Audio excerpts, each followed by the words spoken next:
गरीब मजबूर का रमजान। जमीला, मैं चलता हूँ। अच्छा अम्मी, अल्लाह हाफिज। हामिद जैसे ही जाने के लिए निकलने को होता है, उसके दोनों नन्हे बच्चे दौड़कर उसके पास आए। अब्बू जी आले आले, कहाँ थी हमारी शहजादी और हमारे छोटे नवाब? हाँ? हम दुआ पढ़ रहे थे अब्बू। अब्बू हमें आपसे कुछ कहना है। 2 दिन बाद रमजान आ रही है। इस बार मैं और जैनू भाई भी रोजे रखेंगे। ये सुनकर गरीब मजबूर हामिद मुस्कुराकर अपने दोनों बच्चों के सिर पर प्यार भरा हाथ फेरता है। माशाअल्लाह, ये तो बहुत नेक फैसला है। बच्चों, अल्लाह तुम्हें इसका फल जरूर बख्शेंगे। अच्छा, अब हम चलते हैं। अम्मी और दादी जान को तंग मत करना, ठीक है? हामिद के घर से बाहर निकलते ही जमीला चिंता के भाव से कहती है, सुनो, रमजान आने में बस 2 रोज ही बचे हैं। घर में थोड़ा राशन पानी भरवा दो। बाकी दिन तो जैसे तैसे रूखा सूखा खाकर कट जाता है, मगर रमजान के लिए सहरी और इफ्तार में फल खजूर तो चाहिए। ठीक है जमीला, मैं करता हूँ कुछ। राशन पानी भरने की चिंता लिए हामिद अपनी दुकान चला आता है। हामिद की जिंदगी में बेजोड़ गरीबी है। परिवार में बूढ़ी माँ अमीना, पत्नी और दोनों बच्चों की जिम्मेदारी एक अकेले हामिद पर ही है। वो चाय की एक टपरी चलाता था। इतनी गरीबी में भी हामिद अल्लाह पर ईमान रखता था। उसके हाथों में गजब का जायका था, इसलिए लोग उसके पास से ही चाय पीते थे, जिससे उसके घर की 2 वक्त की रोटी का गुजारा चल पाता था। या अल्लाह, मुझे गरीब पर करम करना, ताकि आज मेरे चाय का व्यापार अच्छा चला जाए। 2 दिन बाद से रमजान शुरू है। तभी लोग भीड़ लगाकर चाय पीने लगे। अरे हामिद, 1 कप चाय पिलाना। हाँ, ये लीजिए चाचा जान। वाह, क्या बढ़िया चाय है। जब तक तुम्हारे हाथों की स्पेशल कप की चाय नहीं पीता, मेरी तो सुबह ही शुरू नहीं होती। ये लो पैसे। शुक्रिया चाचा। दिन भर में हामिद की चाय पूरी बिक जाती है और उसे बाकी दिन से काफी बढ़कर कमाई भी होती है। अल्लाह का शुक्र है, आज तो ठीक कमाई हो गई। इससे रमजान के लिए राशन पानी भरवा दूंगा। इतने में अशरफ उसकी दुकान पर आकर धमकाते हुए हफ्ता मांगता है। चलो चलो हमीद मियाँ, हफ्ता निकालो। अरे, ये क्या गुंडागर्दी है अशरफ? अल्लाह ने तुम्हारे हाथ सही सलामत दे रखे हैं, तो तुम मेहनत क्यों नहीं करते? ये सुनकर अशरफ ने दांत पीस लिए। क्यों भी अल्लाह के फरिश्ते, क्यों हड्डी पसली तुड़वाने वाले काम कर रहा है? चल पैसे दे। दोनों के बीच छीना झपटी शुरू हो गई। अशरफ ने गरीब कमजोर हामिद को खूब पीटा, मगर वो मुट्ठी बांधे रहा। या अली, मदद कर। तभी जोर जोर से मूसलाधार बारिश शुरू हो गई, जैसे कि ऊपर वाला अपने गरीब बंदे को जख्मों में देखकर रो पड़ा हो। मगर बारिश में हामिद की मेहनत पानी में बह गई। सारे नोट गल गए। वो खूब रोया। या खुदा, ये क्या हुआ? अब मेरे गरीब परिवार की रमजान मुबारक कैसे होगी? लहूलुहान शरीर में हामिद चोट खाए घर लौटा, जिसे देख तशवी पड़ रही बूढ़ी अमीना उठ गई। या अल्लाह, हामिद, ये किसने किया? हामिद ने सारी बात बताई। अमीना और जमीला की आंखों में आंसू छलक आए।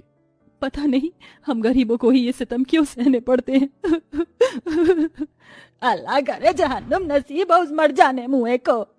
देखते देखते 2 दिन गुजरने के साथ रमजान शुरू हो जाता है, जिसकी खुशी में जैन और आरजू रात भर भी जागते रह जाते हैं। अम्मी अब्बू दादी होती है, सहरी का समय हो गया। सभी उठ जाते हैं। बड़ी हसरतों के साथ आरजू उतावली दिखाकर कहती है, अम्मी जल्दी से दस्तरखान लगा दीजिए, फिर सहरी की दावत खाएंगे। जमीला रसोई में जाकर देखती है, जहाँ केवल जरा सी दाल रोटी थी। वो उसे बाहर लेकर आती है, जहाँ बूढ़ी अमीना चीथरों सी एक चटाई बिछाती है। जमीला जैसे ही रमजान के सहरी में दाल रोटी परोसती है, तो दोनों बच्चों का मुस्कुराता चेहरा उदास हो जाता है। ये क्या अम्मी, दाल रोटी रमजान में तो सब दावत में बलिया और लजीज तानत आते। मुझे मीठे मीठे खजूर और फल खाने हैं। ये सुनकर हामिद की आंखें डबडबा जाती हैं। बच्चों, अभी के लिए ये खा लो। तुम्हारे अब्बा इफ्तार में तुम्हारे लिए फल लाएंगे। सभी इबादत करके दाल रोटी से सहरी करते हैं। इसके बाद हामिद काम ढूंढने निकल पड़ता है, तो वहीं झोपड़ी में उसकी पत्नी और माँ रोजे रखकर उसके काम मिलने की दुआ करते हैं। या खुदा, रहम करके मेरे बेटे को काम दिला देना। हर जगह से लोग उसे धुतकार कर भगा देते। आखिर में वो एक ईंट भट्टी पर आता है, जहाँ छतरी डाले कुर्सी लगाए एक आदमी पठानी सफेद कपड़ों और मखमली टोपी लगाई ठाट से बैठा था। अरे, ये तो मुसलमान लगते हैं। बस अल्लाह यहाँ काम मिल जाए। सलाम वालेकुम भाईजान, कोई काम मिल सकता है? तभी भट्टी का मालिक घमंड से बोला, अरे ओ मियाँ, ये नाता किस बात का लगा रहे हो? हाँ, अनवर शेख नाम है हमारा। काम चाहिए तो जाओ जाकर ईंट दो। अब खड़े खड़े हमारा मुंह क्या देख रहे हो? चलो दफा हो। जी जी जी जी, शुक्रिया हुजूर।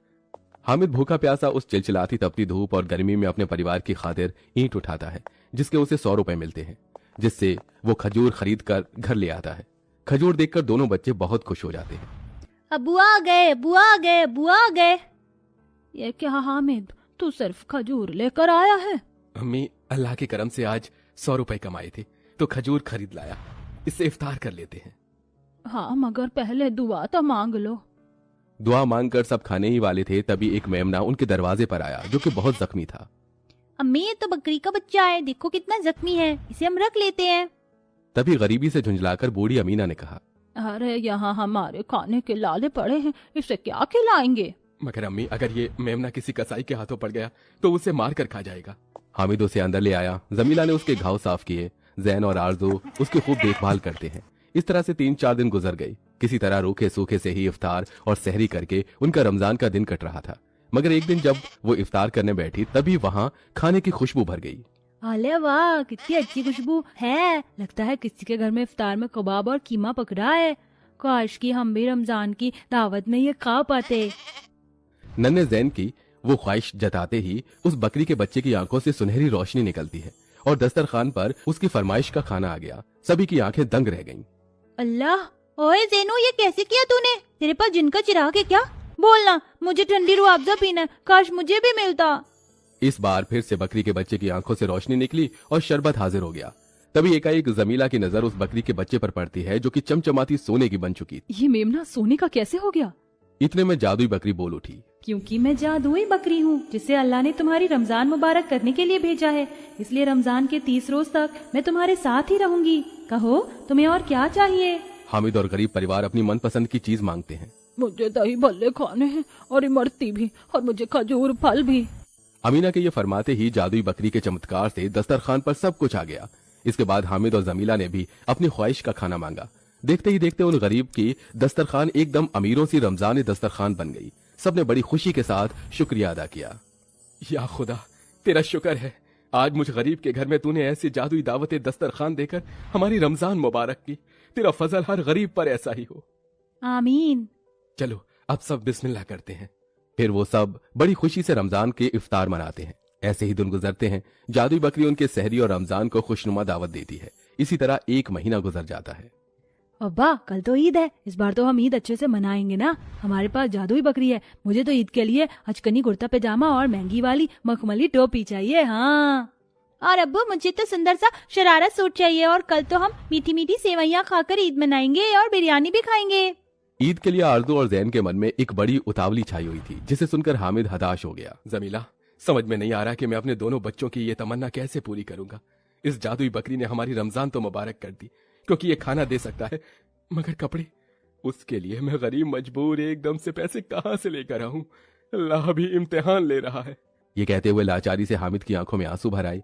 तभी जादुई बकरी का मुंह खुल गया और सोने के सिक्कों की बौछार हो गई, जिसके बाद जादुई बकरी फिर से साधारण हो गई। ये लो हामिद, इन सिक्कों से ईद के जश्न की तैयारी करो। तुम्हारा शुक्रिया जादुई बकरी, मुझ मजबूर की मदद करने के लिए।